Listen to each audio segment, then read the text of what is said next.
Hello, and welcome back to mini masterclasses for the French horn. My name is Libby Ando, and I'm really excited to continue working on some of the concepts we've discussed in prior weeks, and also to add in some new things that we can work on and practice moving forward to develop our skills on the French horn. So without further ado, let's get started. You'll remember that we always want to set ourselves up for success, starting with really good posture. So make sure your feet are flat on the ground. Make sure you're sitting up tall. You don't want to slouch, or you don't want to be like tense and rigid. You just want to be in a relaxed, neutral position so that when you go to play, you have a strong foundation and you're not contorting yourself. Remember that your hand is going to be like a handshake, just with our thumb on top and slightly cupped. So flat hand, thumb on top, slightly cupped, and when we put it in our bell, it's still going to be in this handshake position, but we're going to have plenty of room for our sound to come out, and we're also going to be able to have that characteristic French horn sound by having our hand in the bell the right way. And finally, whichever way you are set up, make sure that your French horn always comes to you. You never want to set your horn up and go to it. That might create some tension in your sound where you don't need it. It's going to keep you from playing the most relaxed way possible.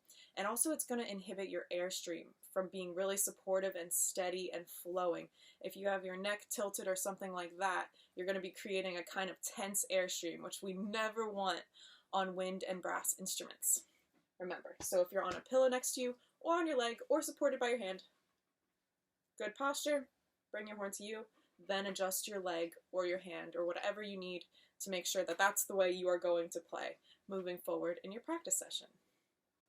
As musicians, it's really important that we don't just practice our instrument, but that along the way we also learn a little bit about music theory, which we did talk a little bit about last week, but I'm reminding you that these things can take a while to click, and it's totally okay if they do. You just want to keep practicing and keep going over it so that eventually you find a way to think about it that works for you. Last week we were talking a little bit about concert pitch versus horn pitch, which is tricky. I will say one very important thing to do along the way for this conversation is to start learning your key signatures, which we've talked about a few in these lessons. And remember, the key signature is that little piece of notation before the time signature, but after the treble clef.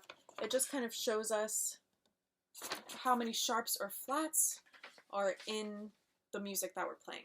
And it's really important because it's going to be a big clue to what key we're playing in as well. So learn your key signatures and learn which ones go with which scales. Like if you see one flat, you'll think, okay, that's F major or D minor. Or if you see no sharps or flats, C major or A minor. It's good to associate the key signature with the scale so that way, if you have to do something like find the horn pitch from concert pitch, you know the scale that you need.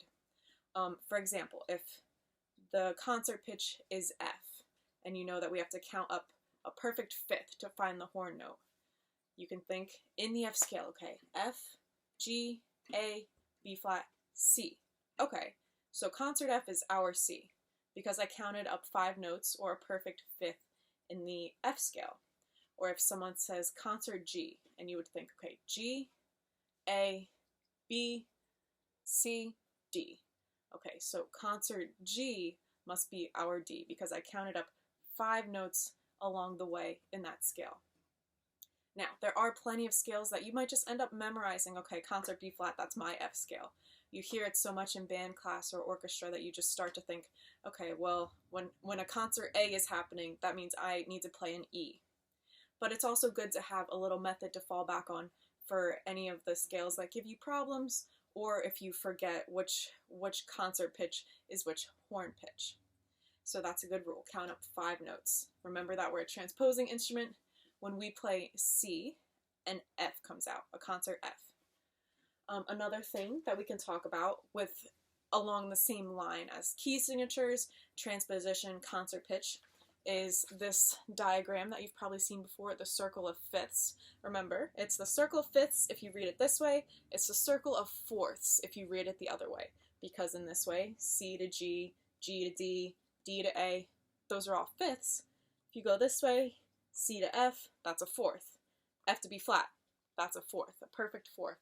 And this way, the circle of fifths way is adding sharps. This way, the circle of fourth way, is adding flats. It's a really good tool to have, and you've probably seen one before. Some of them will have also the relative minor labeled, which is handy. Some of them will just have the major scales, but it's all very important to your understanding of how these puzzle pieces of music theory work together and help us and inform us of the music we're playing. So if you have a chance to get your hands on a circle of fifths, it's really important, and it'll really help you start to practice which key signatures go with which scales. 1 sharp is G, 2 sharps, 3 sharps, 4 sharps. You can memorize that way, you can memorize this way. It's a great learning tool to start to get these theory things under your belt. So the scale that we are working on today is the concert F major scale, our C scale, because when French horns play a C, a concert F comes out. So this is going to be our C scale. Now the key signature for C is no sharps or flats, so every note in this scale is natural from the bottom all the way to the top.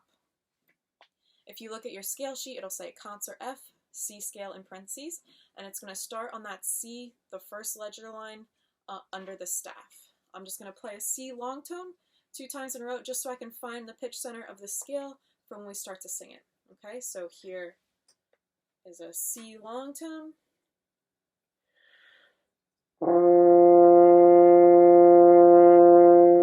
Good, and you can join in on this next long tone. Let's hold it out for 6 beats. Remember, C is going to be no valves. 1, 2, ready.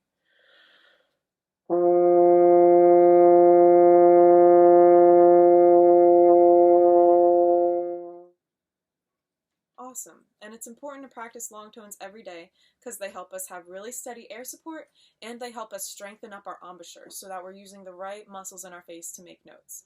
Remember, your air is always the first thing you think about, and then your embouchure will help you make that note by having the right setting wherever that C lives. Let's do one final C long tone. 1, 2, ready.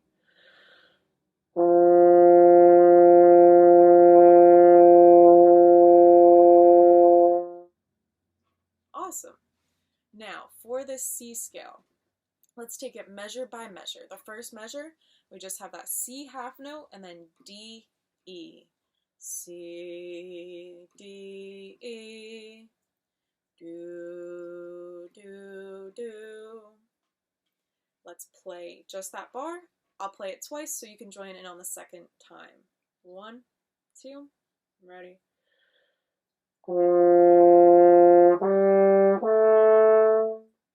Let's do that together. 1, 2, ready.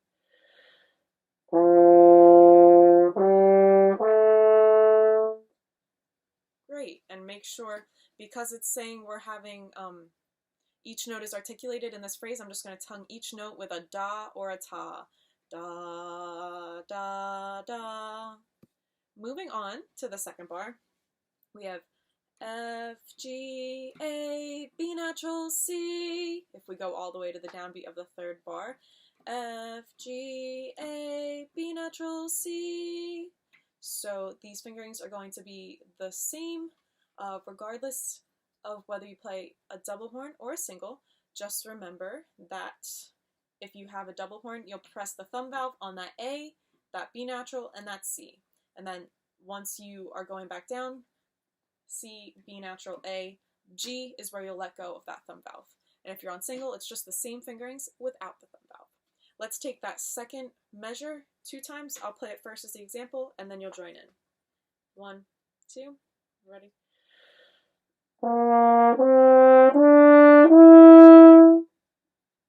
Ending on that B natural. Let's play it together. 1, 2, ready.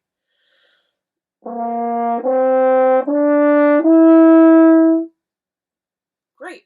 So, like we talk about, it's always good to work in small chunks. We've done the first measure, the second measure. Measures are really good chunks to work in. Let's put those 2 measures together and go all the way up to the top C. C, D, E, F, G, A, B, C. Remember, it's always good to have really good air going through our instrument. I think it's fine if sometimes while you're practicing you take a really deep breath to remind yourself of the type of air we always want to use. And it has the added bonus that it calms us down. Let's play the ascending portion of that concert F, our C scale. I'll play this twice through so you can listen the first time. 1, 2, ready.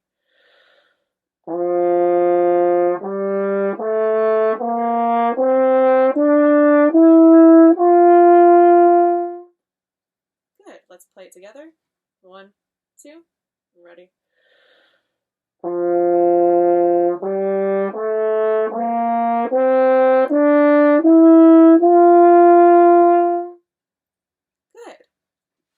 Remember, just use really good air and your ab support to get you all the way up to that top C. Da! Let's take a second here and buzz this top C on our mouthpiece, just so we make sure we're using our very best air and a good relaxed embouchure to get there. I'll buzz it first.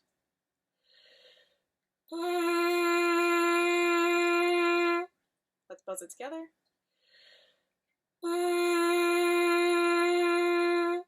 And for good measure, let's do a siren from that low C, up to that high C, to that low C, up to that high C, stop. It'll sound like this.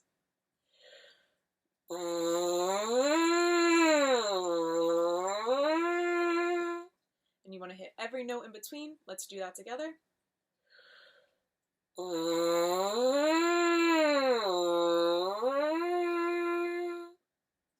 Good. And when I buzz on that top C, I'm trying to memorize how my embouchure feels, what setting it's on, where does that note live, and also my airspeed. I'm trying to feel how that feels so that hopefully I can be really accurate when I go to articulate on that C, like we're about to do now. So now let's do C, B, A. That first descending measure, I'll do it once as an example, then we'll play it together. 1, 2, ready.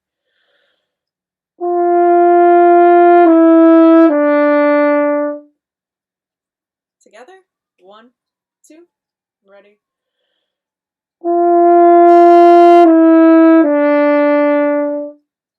Awesome. Now let's take that G, F, E, B, C measure. So the second to last measure starting on G, G, F, E, D, C. 1, 2, ready.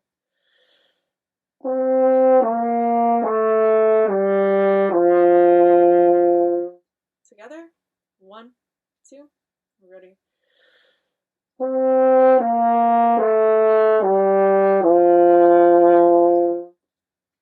Good. Now, like we worked in little chunks before, let's take the descending part of the scale, starting at the top C, taking it all the way down. C, B, A, G, F, E, D, C. I'll play this first as an example. 1, 2.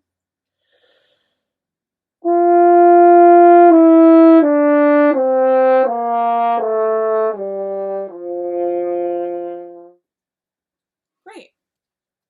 Now, let's aim to put that scale together all the way up and down with the written articulations, okay? So it looks like every note is tongued on the way up. Once we get to that top C, we're going to slur all the way down. Now, as we normally do in our scales, I usually take my breath after the top note, C, da, da. Let's just make sure the phrase after that starting on the B natural is still slurred if you're going to breathe there. So we can break the slur to breathe, but we still want to slur all those notes on the way down. So concert F, our C scale, all the way up and down with the articulations. I'll count us off, and as always, I'll do this twice through. 1, 2, ready.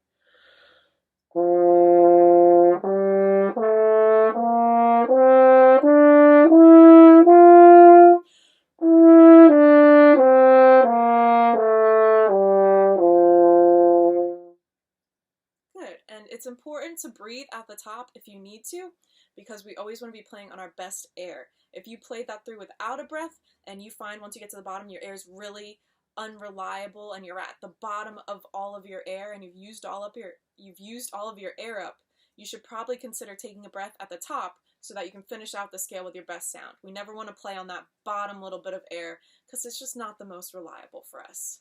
Let's play that scale one more time together. 1, 2, ready.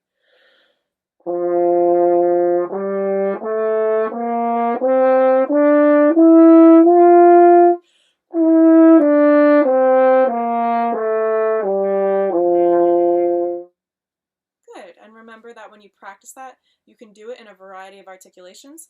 I'm going to play it a little bit faster with staccato articulations. I'll do this twice through so that you can join in. Staccato meaning separate. We want to have a really nice and light tongue. I'll do da da da da da da da da da da da da da da da. Okay, each note is articulated with a nice, light, separated articulation. Staccato. 1, 2.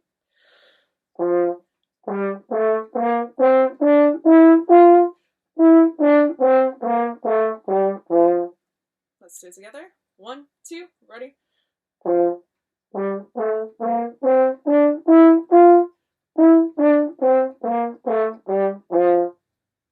Awesome. So that is our C, or our concert F major, our C scale. Okay, concert F is our C scale. The next scale that we are working on today is the concert D natural minor scale. Now, this scale is the relative minor scale to the concert F major scale, which I know might be a lot to think about for the moment. But all you need to know is that concert F major and concert D natural minor share the same key signature, even though they're different quality scales, major versus minor. They have the same key signature. Now, for them, that would be 1 flat, B flat. But remember, concert F major is our C scale. So the natural minor scale we're working on today is our A scale. Now, our C scale and A scale, neither of them have any sharps or flats in the key signature, which is really nice. They're the only scales that don't have any sharps or flats in the key signature. So working on that, this A scale, we're going to start on the A, 2 ledger lines below the staff. Let's work on this the same way we worked on the other one. Let's start with A, B, C. No sharps or flats, just that much. 1, 2, ready.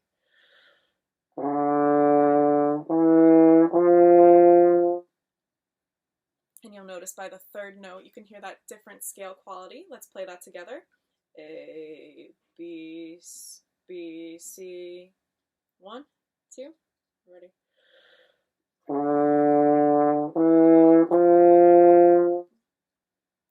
Awesome. Now let's start on that third measure, but we're going to start on D, D, E, F, A, D, E, F, A. 1, 2, ready. One more time, ready.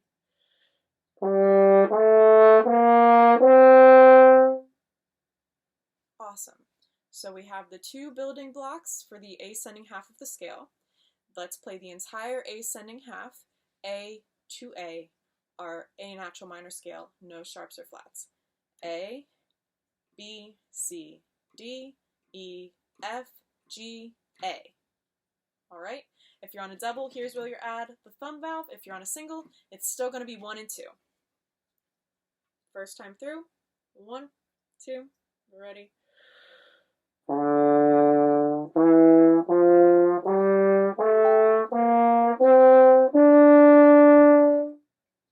more time. 1, 2, ready.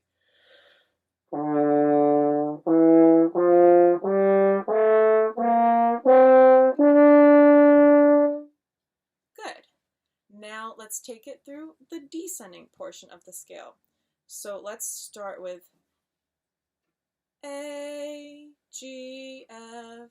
Okay, we're going to start on that top A and take G, F. First time. 1, 2, ready. One more time. 1, 2, ready.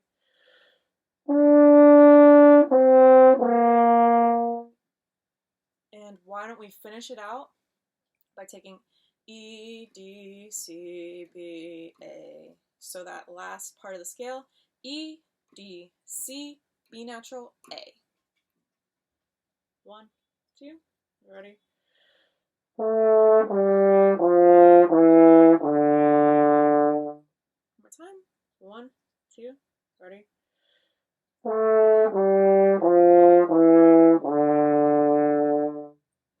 Awesome. Let's put the whole descending portion of that scale together.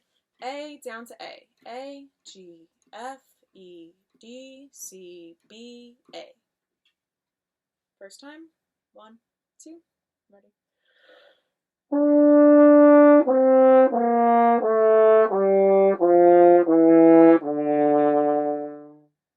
One more time. 1, 2, ready.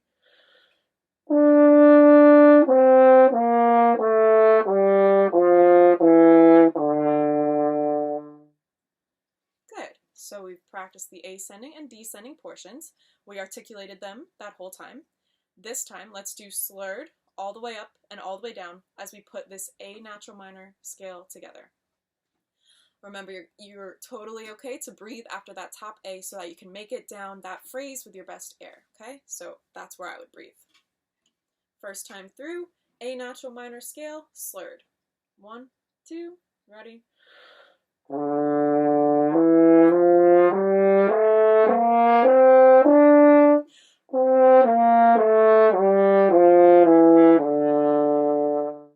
Let's do it one more time together. 1, 2.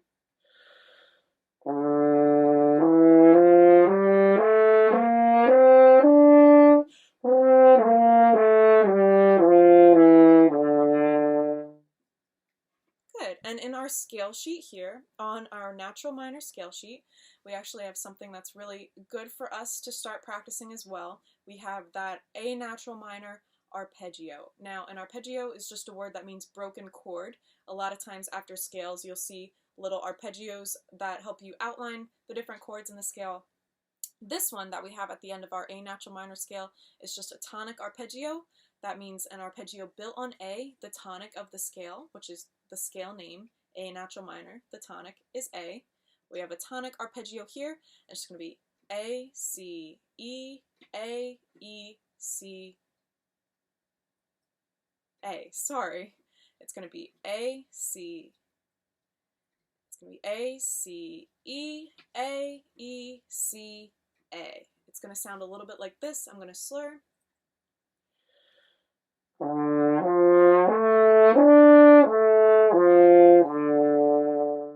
Let's try that together. 1, 2, ready.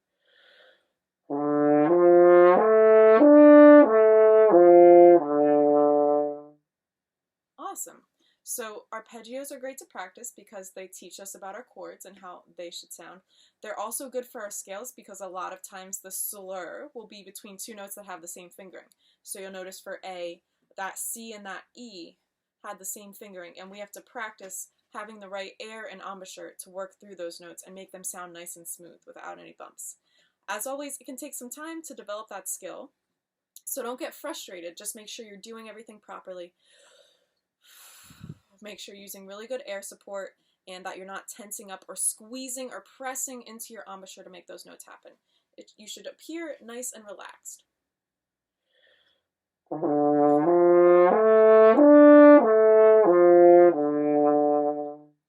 You can also tongue them, which will help you practice articulating in the right spot when you play, like this.